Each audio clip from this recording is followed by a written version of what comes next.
A sharp voice shattered the quiet airport. "Stop right there!"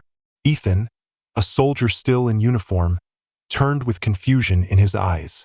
Moments ago, he was simply eager to reunite with his family after months of service overseas. But now, under the scrutinizing gaze of a security officer, the atmosphere turned tense. A sudden shove, a degrading confrontation, and the world seemed to pause as dozens of eyes turned his way. What happened in those 7 minutes? How did a seemingly minor incident ignite a chain reaction that shocked everyone? Stay tuned, because this isn't just a story about a soldier. It's a call for justice and change. Hit follow to uncover the truth and witness the unexpected. It was an ordinary Tuesday morning when Sergeant Ethan Taylor, a black soldier just returning after 6 months of deployment overseas, walked into the airport. After months of hard work, facing the dangers of war and harsh conditions, all he wanted was to go home, relax, and reunite with his family. This was supposed to be a peaceful return. He stood in line at the security checkpoint, doing the usual routine of removing his shoes and emptying his pockets. Everything was normal, at least that's what he thought. As Ethan walked through the metal detector and began collecting his things from the conveyor belt, a voice cut through the stillness of the air. "Hey you, step over here." The sharp, cold voice came from a security officer. His gaze locked onto Ethan. He turned around, trying to stay calm. He hadn't done anything wrong, so why was he being singled out? The officer, dressed in simple blue uniform, pointed at him and gestured for him to move aside. Despite his confusion, Ethan maintained a polite demeanor as he walked over. "Is there a problem?" he asked, hoping for a simple explanation. The security officer didn't answer right away. Instead, he looked at him with a cold, almost contemptuous stare, as if sizing him up. Then, suddenly, he barked, "Random check. Step over here." Ethan, already exhausted from the long flight, didn't think much of it. He'd been through security checks many times before, and a random one wasn't unusual. He just wanted to get to his gate. He quietly complied, but as he passed by, the officer's gaze made him uneasy. This wasn't the usual indifferent look of airport staff doing their job. No, this was different. It was almost hostile, as if he was being judged just for being there. Ethan tried to brush off the feeling, but the officer wouldn't relent. "What are you doing here?" he snapped. Ethan, still trying to stay composed, replied, "I just got back home from a deployment." The officer narrowed his eyes. "A soldier, huh? Funny. I didn't expect to see you here," he said, his voice dripping with sarcasm. It wasn't a question, but a statement. A statement that felt like an accusation. Ethan shifted uncomfortably, his shoulders tense, but he kept his voice steady. "I'm just trying to get home, that's all." But the officer didn't stop. "Really, where are you from?" His voice was a little louder now, no longer just a random check. The way he spoke, the way his eyes scanned Ethan made his skin crawl. Then he went further. It was an ordinary Tuesday morning when Sergeant Ethan Taylor, a black soldier just returning after 6 months of deployment overseas, walked into the airport. After months of hard work, facing the dangers of war and harsh conditions, all he wanted was to go home, relax, and reunite with his family. This was supposed to be a peaceful return. He stood in line at the security checkpoint, doing the usual routine of removing his shoes and emptying his pockets. Everything was normal, at least that's what he thought. As Ethan walked through the metal detector and began collecting his things from the conveyor belt, a voice cut through the stillness of the air. "Hey you, step over here." The sharp, cold voice came from a security officer. His gaze locked onto Ethan. He turned around, trying to stay calm. He hadn't done anything wrong, so why was he being singled out? The officer, dressed in simple blue uniform, pointed at him and gestured for him to move aside. Despite his confusion, Ethan maintained a polite demeanor as he walked over. "Is there a problem?" he asked, hoping for a simple explanation. The security officer didn't answer right away. Instead, he looked at him with a cold, almost contemptuous stare, as if sizing him up. Then, suddenly, he barked, "Random check. Step over here." Ethan, already exhausted from the long flight, didn't think much of it. He'd been through security checks many times before, and a random one wasn't unusual. He just wanted to get to his gate. He quietly complied, but as he passed by, the officer's gaze made him uneasy. This wasn't the usual indifferent look of airport staff doing their job. No, this was different. It was almost hostile, as if he was being judged just for being there. Ethan tried to brush off the feeling, but the officer wouldn't relent. "What are you doing here?" he snapped. Ethan, still trying to stay composed, replied, "I just got back home from a deployment." The officer narrowed his eyes. "A soldier, huh? Funny. I didn't expect to see you here," he said, his voice dripping with sarcasm. It wasn't a question, but a statement. A statement that felt like an accusation. Ethan shifted uncomfortably, his shoulders tense, but he kept his voice steady. "I'm just trying to get home, that's all." But the officer didn't stop. "Really, where are you from?" His voice was a little louder now, no longer just a random check. The way he spoke, the way his eyes scanned Ethan made his skin crawl. Then he went further. Ethan turned around. A senior officer, Sarah Rivera, was walking toward him. Her face gave nothing away. She looked at Ethan, then turned to the officer who had instigated it all, Officer Larson. But instead of stopping the situation, she simply nodded. Ethan was overwhelmed with confusion. Was this really happening? Was this how things worked? And what happened next would completely alter his understanding of justice. Ethan never expected this. Instead of resolving the situation, Officer Rivera only glanced at him with a cold, appraising stare, as if he were just another suspect. She didn't speak directly to him. Instead, she turned to Officer Larson, the one who had started all of this. "What's going on here?" Officer Rivera asked, but her tone was flat, as if she had already made up her mind about what had happened. Larson quickly shot a look at Ethan, his face smug, then responded, "This guy is trouble. He doesn't respect me, doesn't follow my orders. I don't trust him. He needs to be removed from here." Ethan's jaw tightened. He couldn't believe his ears. Trouble? He was the one who had been slammed into a wall, and now he was being accused of disrespecting someone? His frustration boiled up, but he kept silent. Training had taught him to stay calm and control his emotions. After all, he was facing people in power, and one wrong move could make everything worse. Officer Rivera didn't even look at Ethan. She was focused entirely on Larson, trying to make sense of the situation. But then she just nodded and walked past, as though the matter was settled. "All right," she said coldly, and just like that, it seemed like everything had ended. Ethan was stunned. He felt completely ignored. His presence was dismissed by the very people who were supposed to uphold justice. Was this really happening? Had things gotten this far? He wanted to scream, demand an explanation. But before he could say anything, Larson turned to him with a cold look that could freeze anyone. "You're not going anywhere," Larson sneered. "We've had enough of you." Ethan's mind spun. What was happening? Why was no one helping him? He tried to ask again. "Is there a problem? I just want to go home. I haven't done anything wrong." But his words fell on deaf ears. Larson had given orders, demanding that Ethan follow him to a different part of the airport. Ethan didn't move.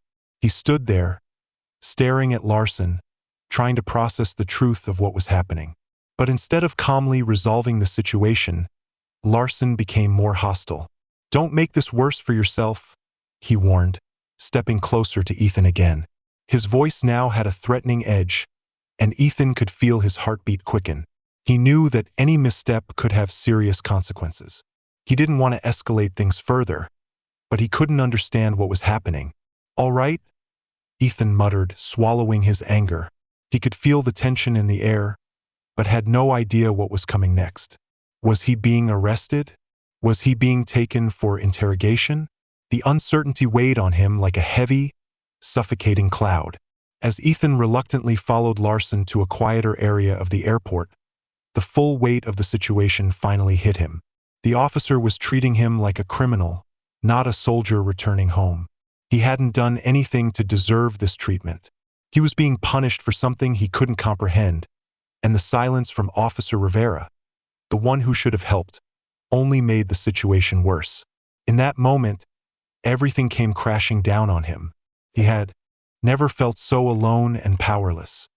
He wished he could find someone, anyone, to turn to for help, but all he had was the bitter realization that, in this moment, he wasn't being seen as a soldier. He was just a black man treated like a threat. As Ethan followed Officer Larson down the hallway, he couldn't shake the feeling that everything was happening too fast, too unexpectedly. He tried to stay calm, but inside, everything was spinning. Why was this happening? He hadn't done anything to anger this officer. His only crime was being a black soldier, inadvertently crossing paths with a man clearly looking for trouble. The silence of Officer Rivera still echoed in his mind. Why hadn't she intervened? Why had she let Larson continue without saying a word? They arrived at a small security room tucked away in a corner of the airport. Ethan hesitated for a moment, but Larson motioned for him to go in. "Sit down," Larson ordered, pointing to the worn chair by the desk. Ethan, not knowing what else to do, complied. But his mind couldn't stop racing. The walls seemed to close in on him, and the suffocating silence only made everything worse. Larson sat behind the desk, eyeing Ethan as though he were just a nuisance. "You got a reason for explaining yourself?" he asked, tapping his fingers on the desk. The officer's face was cold, emotionless, and Ethan couldn't tell whether this was his usual demeanor or something more malicious, something deeper. He still couldn't process the fact that this officer had actually pushed him, an act that should never happen in a situation like this. Yet that feeling seemed to be pushed aside, as if it didn't matter. Ethan took a deep breath, trying to regain his composure. "I don't understand. I haven't done anything wrong. Why am I being treated like this?" His voice was firm, but it was hard to hide the frustration. He had tried to remain polite from the beginning, trying to show respect, but now standing here in this small room, he realized that none of that mattered. His presence, his uniform, his skin color, none of it mattered to Larson. Larson didn't respond right away. He just stared at Ethan, his gaze cold and intense, as if he were waiting for something, waiting for Ethan to make a mistake or show weakness. Finally, he spoke, his voice dripping with contempt. "You think you can just walk in here in that uniform and act like you're above everyone else, like we should roll out the red carpet for you? This isn't how things work here." The words cut into Ethan like a knife. He couldn't believe what he was hearing. "Is this really happening?" he thought. "Is this really how he sees me?" But he stayed silent, not wanting to make the situation worse. Larson was deliberately escalating things, and Ethan knew he shouldn't add to it. But the officer's words continued to echo in his mind. "You think you're above everyone else?" Ethan had spent years serving his country, working alongside people from all walks of life. He had earned every bit of respect his uniform brought, but to Larson, none of that mattered. In Larson's eyes, Ethan wasn't a soldier. He was just a black man who needed to be pushed aside, controlled, humiliated. Larson stepped closer, his gaze even colder.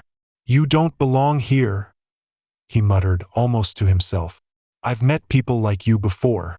You think the world owes you something just because you wear that uniform, but you don't get to walk around acting like you're better than everyone else. Not here, not today." Ethan's anger flared like fire.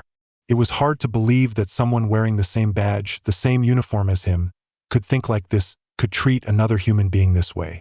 He wanted to shout, to tell Larson he was wrong, that what he was doing wasn't just unjust, it was disgusting.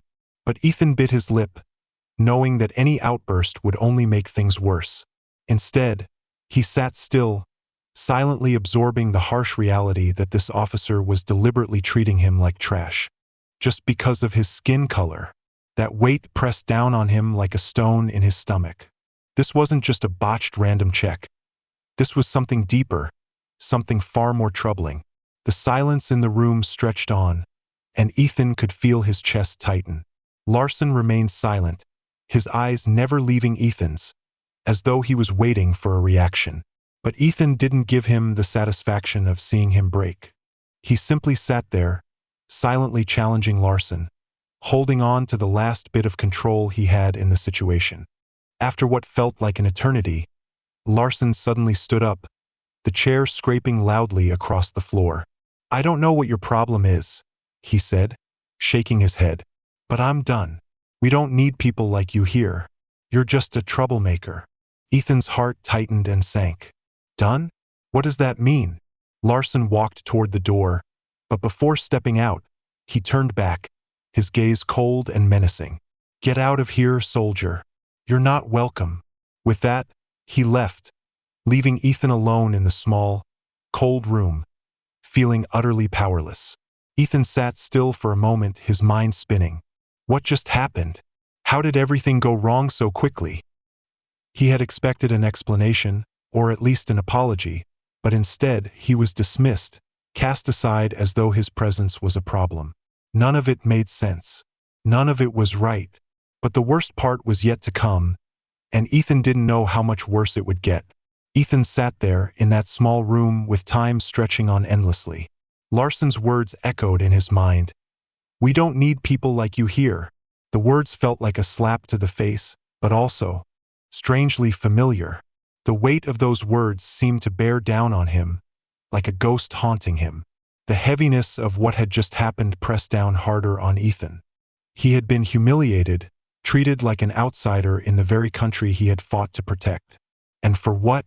Just because a racist officer decided that a soldier didn't belong in this airport. The hallway outside the office had become quiet.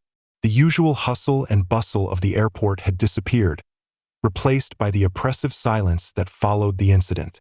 Ethan walked toward the door, trying to ignore the stares of the officers standing nearby, their eyes following him as he passed. He couldn't tell if they were watching because they were complicit or if they just didn't care. Either way, it felt like the entire system had turned its back on him. He had just been kicked out of the airport, discarded like trash, and there was nothing he could do about it. But as he reached the door and stepped outside, a voice called him from behind. "Ethan!" He turned around, startled. It was Larson again, standing just outside the security office. Larson walked toward him, his face still cold, but now there was something different in his eyes. Something deeper, something more threatening. "Before you go," Larson said, his voice dripping with contempt, "I want you to understand something. We don't accept people like you here. You can wear that uniform, but you don't belong in this airport. Not now, not ever." Ethan's hands clenched into fists, his body tense, but he said nothing. There was no point in saying anything anymore. Larson had made his decision, and nothing Ethan said would change that. Rather than continue arguing, he turned and walked away, leaving the airport behind. The injustice still pierced him, but Ethan knew one thing for sure. This wasn't the end. The fight to defend his dignity, his right to be treated as a human being and not a threat, was far from over. He didn't know what would come next, but one thing was certain. He wouldn't let this moment define him. As Ethan walked away from the airport, the rage inside him had not faded. Larson's cold words still echoed in his ears, each one a reminder of the deep-rooted racism he faced. He was a soldier, he had served his country, put his life on the line, and now he was being kicked out of an airport simply because of his skin color. It was absurd. Everything about it was absurd. How could someone, dressed in the same uniform, someone who was supposed to uphold justice, treat him this way? How could a simple security check turn into an act of racism, something he was all too familiar with? The parking lot was almost empty when Ethan reached his car. He opened the door with a click and sat in the driver's seat, gripping the wheel tightly. His mind was racing, unsure of what to do now. The weight of the situation still hadn't fully hit him. He wasn't just angry, he was heartbroken. He had believed that no matter what happened, the system would protect him. He had hoped for fairness, but today, that fairness had been stripped away in an instant. Ethan started the car, the engine's roar breaking the silence, and he pulled out of the parking lot. His thoughts kept spiraling. How many years had he fought for this country, and now this was how it treated him? He wondered how many others had been treated like this. As the miles passed, his anger began to transform into something else. determination. This wasn't just a one-off incident, a racist cop. This was part of something bigger. Ethan had seen it on the news, heard about the stories of injustice, of black men and women being mistreated by the very people who were supposed to protect them. He had always known about racism, but experiencing it firsthand was something else.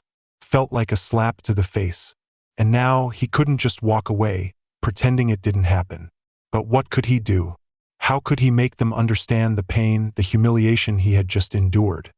Ethan thought about the people in the airport, the ones who had witnessed everything. Why hadn't anyone intervened? Why hadn't anyone said anything? Was it because they didn't care, or because they were afraid? He couldn't know for sure, but it didn't matter. Ethan couldn't rely on anyone else to stand up for him. He would have to fight this battle alone. By the time he reached his apartment, his anger had shifted into a quiet resolve. He was determined to do something about what had happened. He knew that what Larson had done wasn't just a personal failure. It was a reflection of a broken system. A system that allowed racism to persist unchecked, even in places where it should have been eradicated. Ethan knew he couldn't let this go. If he let it slide, it would happen again to someone else. He walked into the apartment and dropped his bag onto the floor. The familiar surroundings didn't feel warm like they usually did. All he could feel now was the weight pressing down on him. He took out his phone, stared at the screen, his finger hovering over the keyboard. He had so much to say, but where to start? Should he file a complaint? Should he go public with this story? Ethan's fingers began to type, slowly at first, then faster as the words started to flow. This wasn't just about me, he thought as he typed. This is about making sure this doesn't happen to anyone else. He couldn't just let this go. He couldn't. Soon, Ethan had written a long post on social media, recounting what had happened at the airport, how Officer Larson had berated him, how he had been humiliated and kicked out just because of his skin color. He wrote about the lack of support from Officer Rivera, about the sense of helplessness and abandonment he felt in that small room. He shared the pain, the frustration, and the anger he had felt in that room, trapped between a racist cop and a system unwilling to acknowledge its own flaws. He hit post and leaned back in his chair, eyes fixed on the screen. Just a few seconds later, notifications started popping up. Comments, shares, likes. People were reading his story. Now, it wasn't just about him. It had become about making sure his voice was heard, about standing up for those who might be going through the same thing. The heaviness still weighed on his chest, but for the first time since the incident, Ethan felt like he was doing something.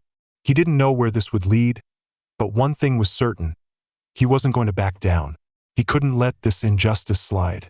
The fight was far from over, and now, more than ever, he was ready to face it. The hours after Ethan posted his story were filled with uncertainty. At first, it felt like nothing was happening. The silence was overwhelming, as if the world was waiting for someone to acknowledge his pain, to stand by him. But then, little by little, the comments started appearing. At first, it was just a few people sharing similar experiences, those who could understand the feeling of being wrongly targeted, sending words of encouragement. "You're not alone," one wrote. "This is happening all over this country." Then more people joined in. Ethan's phone buzzed nonstop as more people saw his post, shared it, and commented on it. His inbox was flooded with messages, some from strangers, some from old friends and colleagues. People were thanking him for speaking out, for sharing a story that so many others had buried under the weight of silence and fear. He was taken aback by the support, overwhelmed by it, yet there was an unsettling feeling creeping in, as if something wasn't quite right among the words of encouragement. Some messages were hostile, accusing him of making up stories or exaggerating the situation. "You should be grateful they let you through," one user wrote. "You're making this about race when it's not." Another message read, "You're just seeking attention. Don't stir up more trouble." Ethan's heart sank as he read those messages. A part of him had known that there would be people trying to dismiss him, but seeing those words on the screen, the blatant disrespect for his pain, hurt more than he had imagined. Still, he didn't let those messages stop him. He had seen this before, the way people deny the reality of racism, the way some twist the story to defend their biases. But Ethan wouldn't back down. He wouldn't let those messages silence him or erase his truth.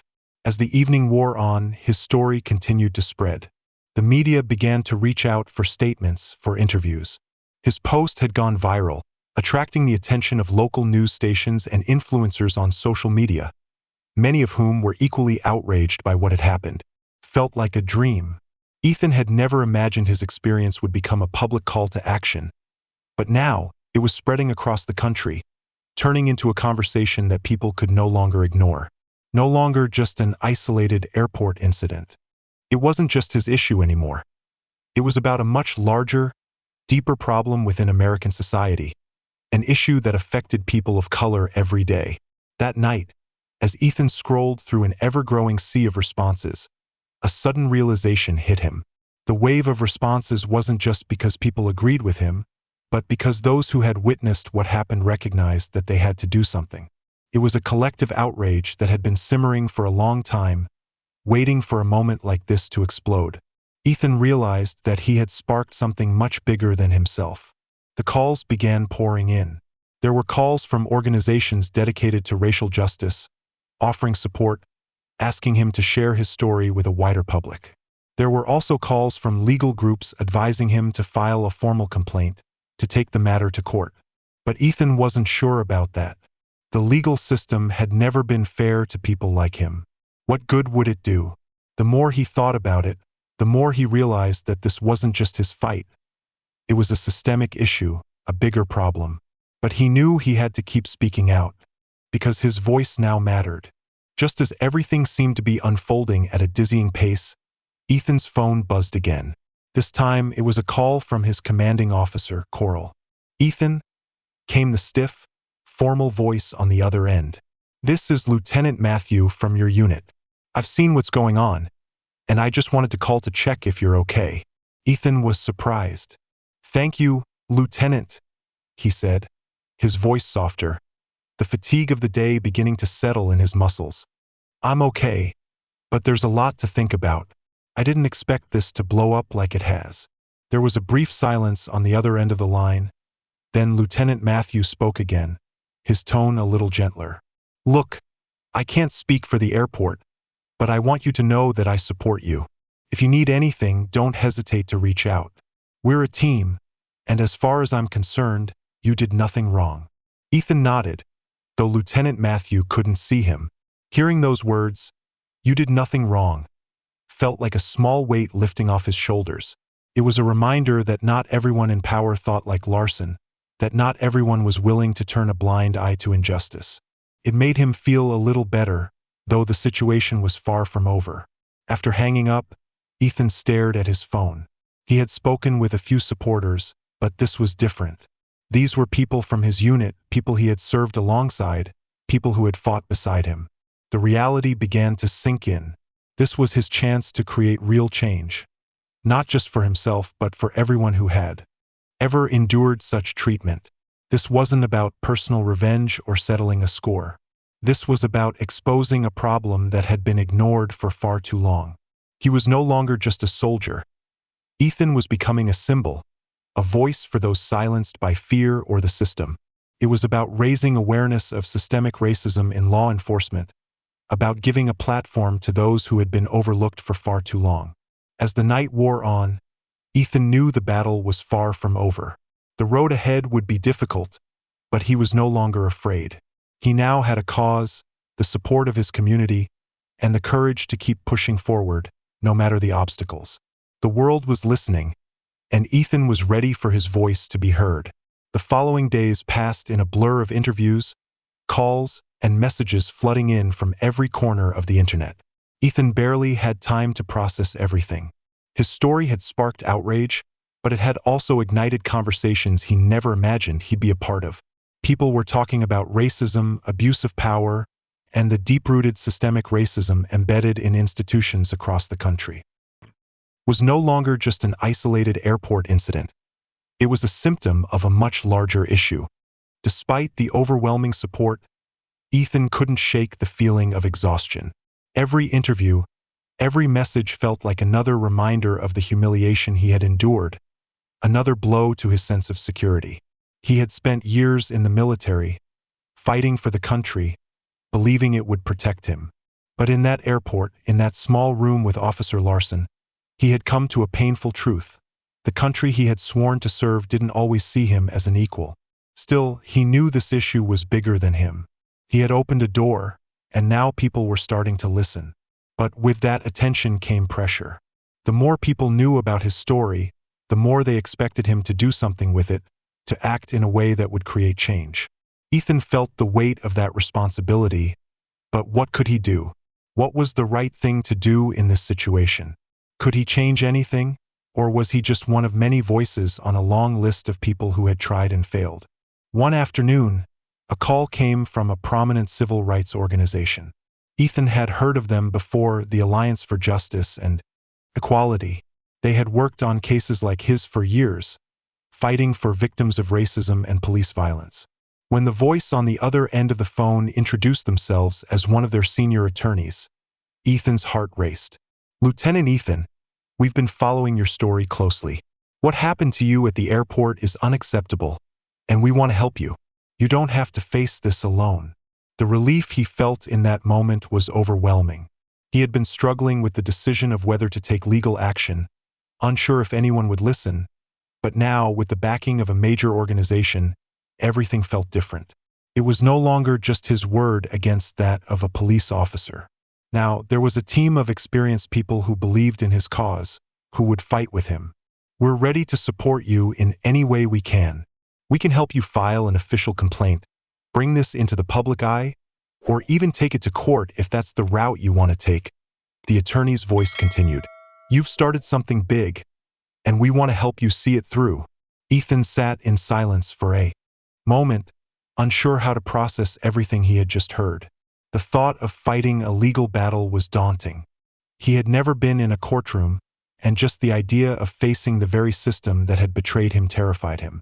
But as he thought more about it, the fear began to fade, replaced by a growing sense of determination. This wasn't just about him anymore. It was about all those who had been treated like he was, all those who had suffered from racism and abuse of power with no one to turn to. Finally, he spoke, his voice calm but full of resolve. "I'm ready. Let's get started." The lawyer's voice grew lighter. "Good. We'll begin immediately. We'll make sure your story is heard, and you will receive the justice you deserve." In the following weeks, everything moved quickly. Ethan's case garnered widespread media attention, and public opinion began to shift. Images of the incident at the airport, the way the police shoved him, how he was treated, were shared across social media and news outlets, amplifying the conversation. People were furious, but they were also motivated. Protests began to break out in cities across the country, with people demanding justice not only for Ethan but for all victims of racial discrimination in public spaces. At first, Ethan didn't know what to think. The support was overwhelming, but so was the attention. Every time he turned on the TV or checked his phone, there were more headlines about the incident, more interviews asking how he felt. Some days, he felt like he was losing himself in all of this, as if his identity was being shaped by something bigger than him. But on the other hand, a sense of purpose was slowly emerging. People were finally starting to talk about the issues he'd been fighting for all along. The fact that his story had generated such awareness meant the message was reaching people, and they were beginning to understand what so many others had endured. Then one morning, he received a call that changed everything. It was from the airport. The voice on the other end was polite but serious. "Lieutenant Ethan, the representative is speaking. We want to formally apologize for the incident that occurred that day. We have conducted an internal review and have taken disciplinary action against Officer Larson. We understand this situation has caused deep harm and want to assure you that we are committed to preventing this from happening again." Ethan's mind spun. An apology, disciplinary action. It seemed like a small victory, but something didn't sit right. Larson had been allowed to act like that without fear of punishment for so long. Was this apology genuine, or was it just an attempt to quell the growing outrage? He pressed the representative. "What exactly is the disciplinary action, and how do I know this won't happen to someone else?" The representative quickly responded. We are implementing additional sensitivity training for all security personnel, and Officer Larson has been suspended while further investigation takes place. We are also reviewing our policies to ensure this does not happen again. Ethan didn't feel relief, even though it was a small concession. The suspension of Officer Larson didn't change anything. What about the culture that had allowed him to act this way in the first place? What about the other officers who stood by and did nothing? What about the system that protected people like Larson, allowing them to use power to humiliate and control others? Ethan knew the apology was just the beginning. The road ahead was still long, but at least it was a step in the right direction. And now, with the support of his legal team, the public's attention, and the voices of thousands of people behind him, Ethan was ready to see it through to the end. The fight for justice had only just begun. The weeks that followed passed quickly.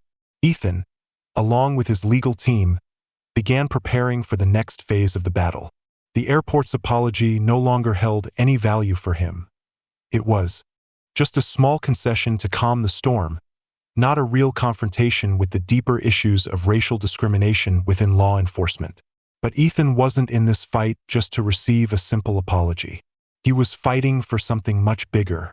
He wouldn't stop until the entire system that allowed officers like Larson to act without accountability was held responsible. Civil rights organizations worked closely with Ethan, playing a vital role in advancing the cause. They helped draft press releases, coordinated protests, and ensured his story stayed at the forefront of public consciousness. This wasn't just about an airport incident anymore. It was about systemic change. Ethan began receiving calls from others who had experienced similar incidents. Black soldiers, workers, parents, and students, each sharing their story of racial discrimination and police abuse of power. The more he heard, the more determined he became. This was no longer just his fight.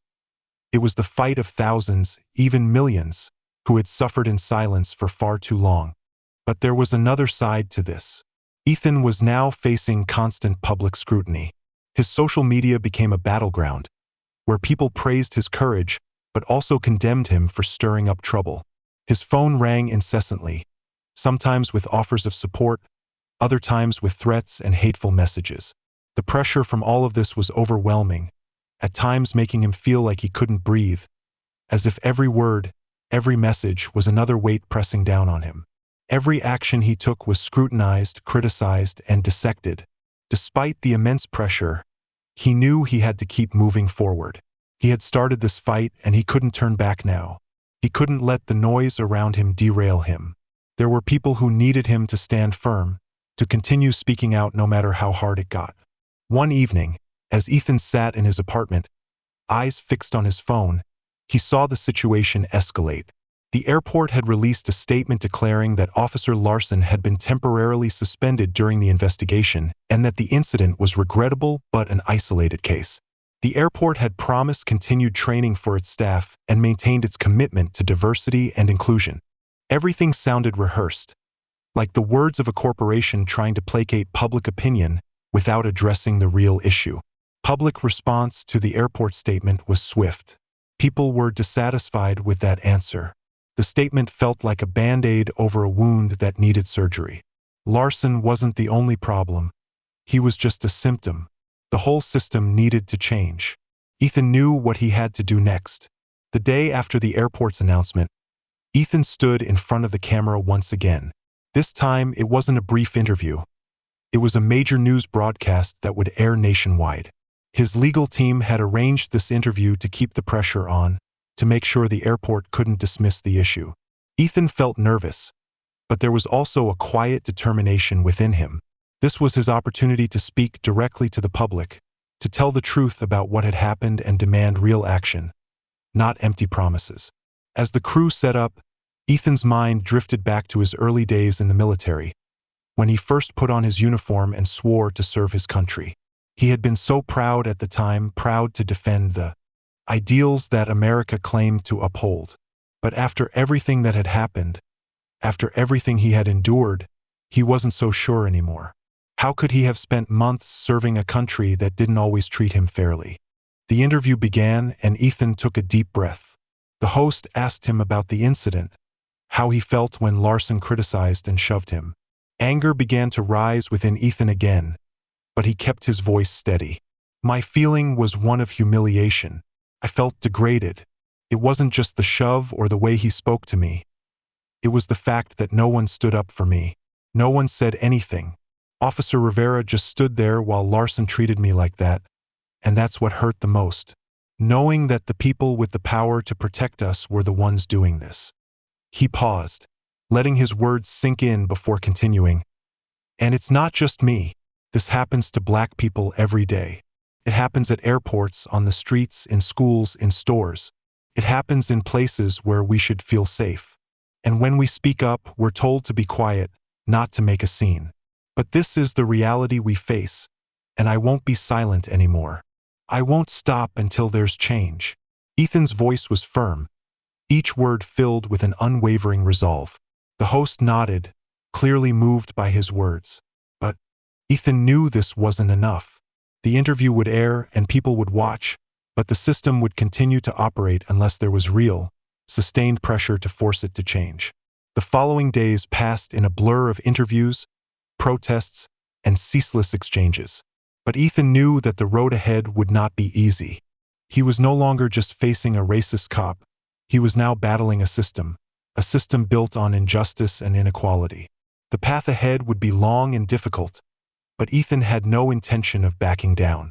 He had ignited a fire that could not be extinguished. This wasn't just about his case. It was about a movement that would continue to grow and demand change. Ethan would not rest until the airport and every institution like it were held accountable. This was only the beginning. As he looked into the camera and spoke the truth, he knew he was no longer a soldier. He had become the voice for those without one, a warrior in a fight larger than anything he had ever faced. The pressure didn't ease. If anything, it grew heavier as Ethan's story spread. Protests at the airport, schools, and government buildings grew larger. People marched, holding signs reading "Justice for Ethan" and "End Racism Now." His face became a symbol of resistance, of a man wronged who refused to back down.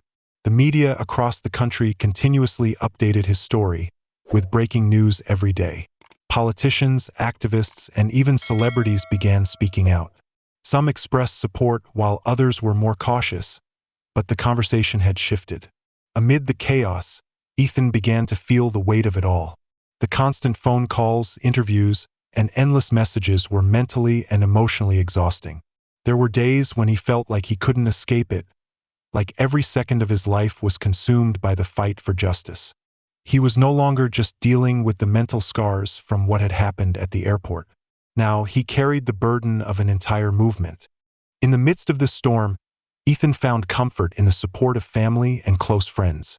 They reminded him why he started this fight in the first place, that the injustice he faced was just a small part of a larger problem, and that it was a fight worth continuing. They reminded him that he was not alone in this battle, that millions of voices stood behind him. But even their encouragement couldn't erase the deep exhaustion he began to feel. Then a turning point came, something that gave Ethan and his supporters new hope. One morning, a message arrived. It was from Officer Rivera, the officer who had remained silent during the confrontation, who had done nothing to intervene when Larson shoved Ethan. Ethan hadn't expected anything from her, but this message was different. It was an apology, a sincere apology. I've been following the news about your case and wanted to reach out. I've thought a lot about what happened, and I realize I failed to protect you. I didn't stand up when I should have, and for that, I'm truly sorry. I can't undo the harm that was done, but I want you to know that I see you now, and I will do better moving forward. Ethan read the message over and over. At first, he didn't know how to respond, unsure whether this apology was genuine or just a reaction to public pressure. But something about it felt different. Maybe it was because Rivera had taken the time to acknowledge her role in the situation, or maybe it was because someone within the system was willing to admit their mistake. Whatever the reason, Ethan felt a shift inside himself. This was the change he had fought for, people acknowledging their wrongs, taking responsibility for their actions, and committing to do better. However, Ethan was not naive. An apology could not fix the system. A change in the mindset of one cop couldn't end racism in law enforcement. But it was a start. It was a small but meaningful step in the right direction. Ethan put the phone down, still holding it in his hand, and thought for a moment. For the first time in weeks, he felt a glimmer of hope, not just for himself but for the future. His fight was far from over, but he knew what he was doing was making an impact. The conversation had started, the walls were beginning to crack, and real change, though slow, was beginning to show. As he typed a response to Officer Rivera, thanking her for the apology but emphasizing that the work was far from done, he knew one thing for certain. This fight was worth it. Not just for himself, but for everyone who had been wronged, overlooked, or silenced. He was ready to keep fighting, no matter how long it took. The road ahead was still uncertain, but for the first time in a long while, Ethan felt like he wasn't walking alone. The fight for justice was far from over, but now it felt like there was a chance. As the weeks went on, the momentum behind Ethan's case grew stronger. What had started as a personal battle against a racist cop had now evolved into a powerful movement demanding accountability. Not just from law enforcement, but from all institutions. The hashtag Justice for Ethan appeared every day, with people from all walks of life speaking out in support. Not only the Black community, but anyone who believed in justice, equality, and the right to live without fear of unjust targeting stood with him. Ethan's life, once full of the silent discipline of the military, was now overflowing with the demands of the movement and public attention. He attended protests, spoke at universities, and was invited to forums where people discussed issues of racial discrimination. Ethan's words on justice and police reform were blunt, honest, and powerful, reflecting the pain and frustration many felt but had never been able to voice. Despite the growing support, Ethan still struggled with self-doubt. The pressure of representing so many made him feel weighed down. Sometimes, on late nights, he lay awake in bed, body tense, mind racing, wondering if he had done enough, if his voice was strong enough to bring about real change. The flood of opinions, both supportive and critical, made him feel exposed, vulnerable, as though he were standing naked in a crowd.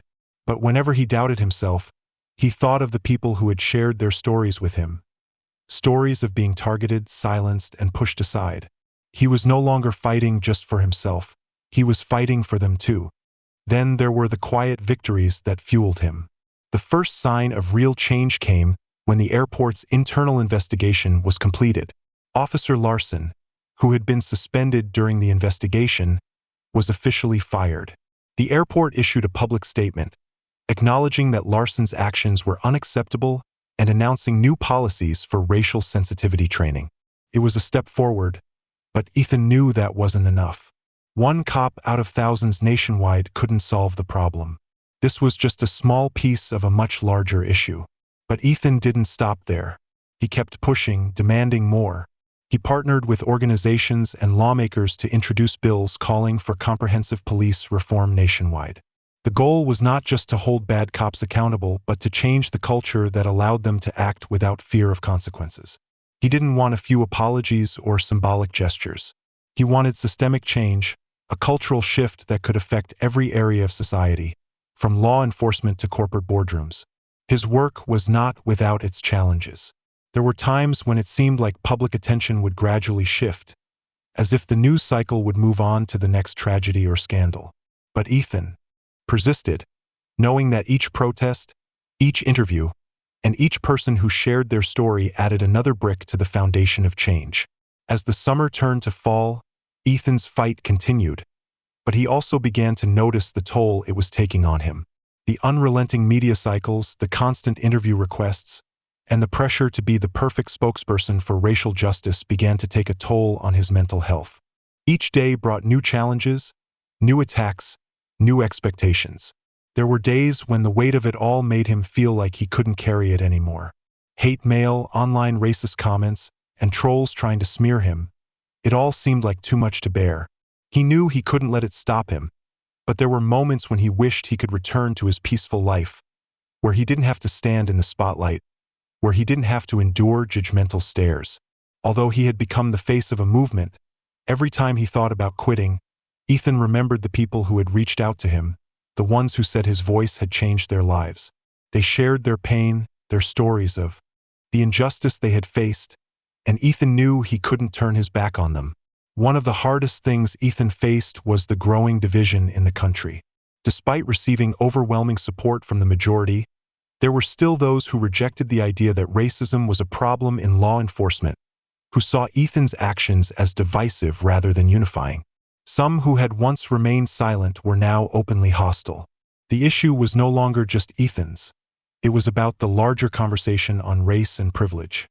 Everyone seemed to be picking sides. But Ethan didn't stop. He was determined not to let the negativity silence him. He kept speaking, kept raising his voice, and kept fighting for change, even though progress often seemed slow. He always reminded himself that real change couldn't happen overnight. It wasn't easy, but it was necessary.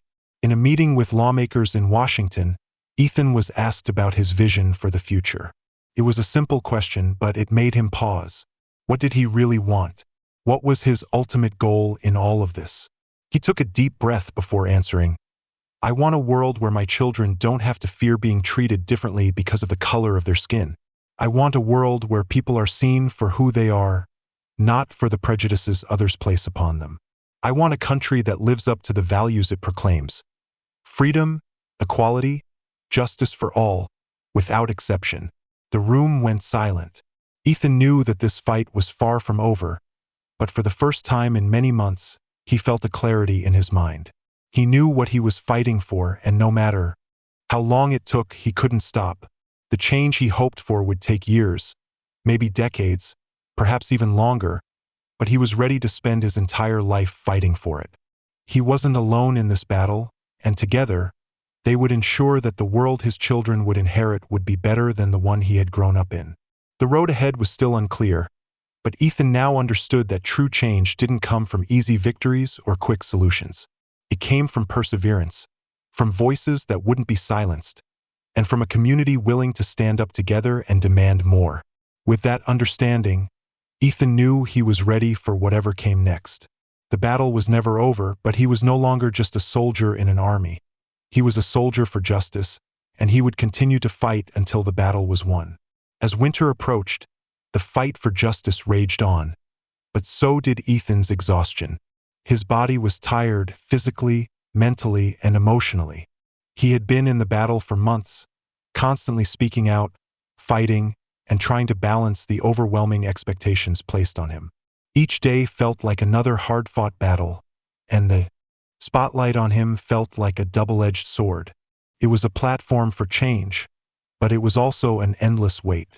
Still, there were moments when Ethan felt a flicker of hope, like a reminder that this fight wasn't in vain.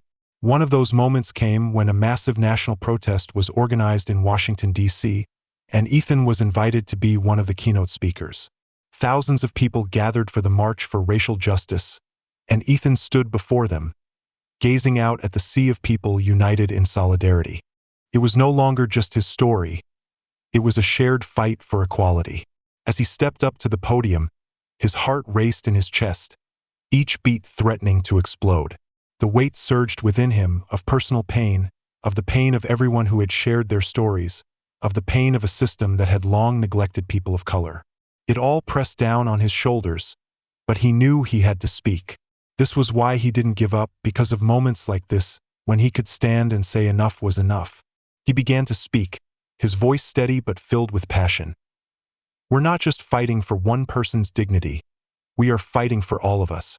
For every black man, woman, and child who has ever been dehumanized, treated as less than human. We're fighting because we know this system is broken, and we won't accept it anymore. The crowd erupted in cheers, and Ethan felt a surge of strength rise within him. In that moment, it wasn't just his voice. It was the voice of thousands, maybe millions, who had been impacted by racial injustice. His words were no longer just his own, they were the words of the oppressed, of the unheard, of those cast aside by society. The power from the crowd pushed him forward, and he knew this wasn't just a protest. It was a movement, and it was growing. I will not stop fighting, he continued, and I won't let you stop fighting. This is the moment we demand real change. This is the moment we reclaim what has been stolen from us. Our dignity, our rights, our humanity. We will not rest until we see a world where justice is truly blind. The crowd roared in applause, and as Ethan stepped down from the podium, he felt a mixture of exhaustion and strength. It had been a long, difficult journey, but this was what he had been fighting for. This was the reason he had put himself into this battle, sacrificing his reputation and facing the hostility of those who didn't want to hear the truth. This fight was no longer just about his case. It was about changing a system that had been broken for far too long. And for the first time in a long while, he felt like they were on the verge of something monumental. Ethan's influence continued to grow, and with it, the pressure. As the months passed, the momentum for racial justice strengthened, but so did the opposition. The more voices called for reform, the louder the backlash grew. Some politicians and media outlets quickly dismissed the movement, labeling it a threat to the established order. Ethan's name had become a symbol, both a beacon of hope and a lightning rod for controversy. He was called everything from a hero to a troublemaker, depending on who you asked, but Ethan didn't let the criticism stop him. Each attack, each attempt to bring him down only fueled his resolve. He knew that negative reactions were inevitable. Change couldn't come without opposition. There would always be those clinging to the status quo, fighting to maintain their power at any cost. But that no longer mattered to him. What mattered were the people, the families, the students, the everyday workers who stood with him, who raised their voices, who shared their stories and said, "We can't take it anymore." He kept going, tirelessly working with lawmakers to push for meaningful reforms. He sat in meetings, drafted policy proposals, and worked with civil rights organizations to ensure that new laws would create lasting change, not just temporary fixes. Ethan's team began to build support in state capitals across the country, creating a network of activists and pushing for laws that would hold police departments accountable. His legal team filed lawsuits against institutions that had failed to act against discriminatory practices, demanding justice for the marginalized. Though the work was ongoing, there were times when Ethan felt weary. He had poured so much energy, so much pain, and so much of his heart into this fight that sometimes he wondered how much more he could give. The sleepless nights, the unrelenting pressure to perform, the endless interviews. It all felt like an enormous weight on him. There were times when it felt like the whole world was crashing down on him, when everything seemed impossible to accomplish. But then, in a quiet moment, he thought of the faces of those who had stood by him from the beginning. His family, his friends, the countless strangers who had shared their stories and supported him. They were the ones who had kept him going, the ones who reminded him that he wasn't alone in this fight. One afternoon, Ethan stood on the steps of a courthouse, preparing to speak at yet another rally. His legal team had just won a key lawsuit, one of the first real victories in the fight for police reform. This wasn't the end of the battle, but it was a significant step forward. The crowd chanted his name, and in that moment, Ethan allowed himself a breath of relief. He stepped up to the microphone, his heart steady, his voice strong. Today is not just my victory or the victory of those who have fought for justice. It's the victory of all those who have ever felt the pain of injustice. This is a reminder that when we stand together, we can make a difference. But this is just the beginning. We have a long road ahead, and I will continue to walk with you, step by step. The crowd erupted again, louder than before, and Ethan raised his fist. Clenching his hand, he felt the strength within his body, as if he were holding the entire world in his grasp. He knew this was just one battle in a much larger war, but the tide was beginning to turn. He could feel the world shifting, and with every person standing beside him, with every voice rising in protest, that change was coming faster than anyone could have imagined. And so, with the battle ahead, Ethan kept moving forward. Ethan didn't know exactly where this path would lead, but one thing was certain: he would not turn back. The road was long, the work far from finished, but the future had already begun to change, and Ethan was determined to press on, no matter the difficulties ahead. As the new year arrived, Ethan was no longer just the face of a movement. He had become a symbol of unwavering strength, a beacon for a cause that refused to be ignored. The pressure, the criticism, and the fatigue were still there, but so was the power of a nation awakening to the truth of racial injustice. Ethan was no longer just fighting for his own dignity. He was fighting for a fairer future, one where every person who had been denied equality, respect, and basic human rights would be seen, heard, and valued. It had been more than a year since the fateful day at the airport, the moment that sparked everything. The road had been long, the challenges countless. There had been legal battles, protests, media storms, and endless moments of doubt. But there had also been victories, big and small, that kept the flame of hope alive. The policy changes he had pushed for were slowly taking shape. New laws were being proposed in several states, demanding that police departments implement stricter accountability measures. Racial sensitivity training and de-escalation programs were being rolled out across the nation. Ethan knew these weren't perfect solutions, but they were the first steps toward dismantling centuries-old systems of oppression. One of the greatest victories came when a crucial federal bill was introduced, with provisions aimed at reforming the criminal justice system. This was a direct result of the grassroots efforts built around Ethan's story. People who had rallied, written letters, attended protests, and sent demands for action to lawmakers. Ethan had played a key role in pushing it forward, using his platform to lobby legislators and speak at hearings. But when the bill passed a key committee vote, the weight of it finally hit him. It wasn't a perfect bill, not by a long shot, but it was the beginning of real, measurable change. On a bitterly cold winter afternoon, Ethan stood in front of a packed room in Washington, D.C., as the President of the United States announced the passage of the bill. The room was filled with reporters, lawmakers, activists, and community leaders who had fought alongside him.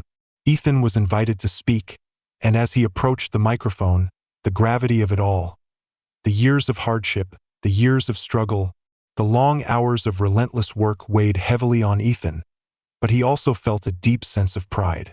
The sweat, the sacrifices had not been in vain.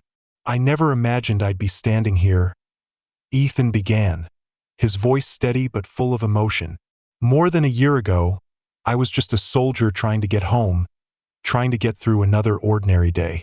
I never imagined that the events of that day would lead to this moment. But today we stand together, stronger than ever, because we refuse to accept the status quo. We refuse to let silence be the answer. We refuse to let injustice go unchecked." He paused, looking around the room, his gaze resting on the faces of those who had stood with him in this fight, those who had spoken out, protested, written letters, and believed that change was possible. "This is not just my victory. This is our victory. This is the victory of everyone who has been denied justice, of all who have felt the weight of racism and prejudice. This is a victory for our children, for the future we are building together. And though today is a huge step forward, I know the work is far from over. But if this year has taught me anything, it's that when we stand together, when we stand firm, nothing is impossible." The room erupted in applause, and in that moment, Ethan allowed himself to feel the weight of what they had achieved. This wasn't the end of the road. It was just a chapter in a much larger story. But the progress was undeniable. The nation was beginning to change, and Ethan had played a part in that change. He had become the catalyst for something bigger than any one person or goal. As he stepped off the stage, Ethan gazed out the window, looking out over the bustling city, the lights reflecting off the windows of the Capitol building. He thought about everything they had been through, the pain, the disappointment, the doubt, but also the courage, the hope, and the resilient strength of those who had fought beside him.